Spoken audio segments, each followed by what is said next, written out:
let's start off with limit laws or properties, which includes 7 parts: sum, difference, constant, multiple, product, quotient, power, and roots.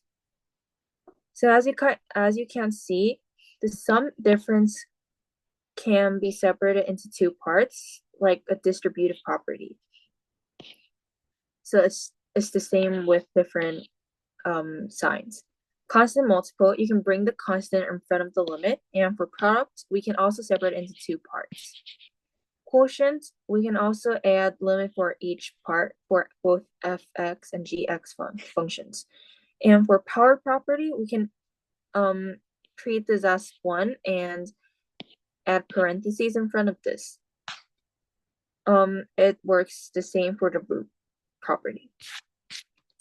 An example that applies this property is this example where the limit of this polynomial is divided into 4 parts, eventually making up to 7a cubed plus 3a squared plus 4a plus 2. It is also important to remember that we can plug in the values of limits right into the function under certain conditions. In this case, the function is 3x squared minus 4x over 5x cubed minus 36.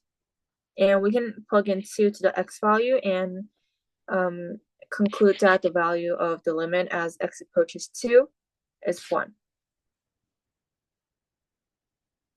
Another significant concept from this chapter or this section is the squeeze theorem, where it states that if the value or the function of hx and fx are there and the gx value is in the middle of these values, then the value of the function would also be in the middle of these 2 functions.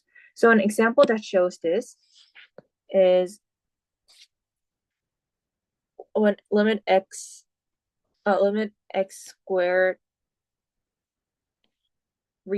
is approaching 0 and limit x squared sine 1 over x is approaching 0 and limit x squared of x is approaching 0, then the value of limit x squared sine 1 over x when x approaches 0 would also be 0 because both these values are 0.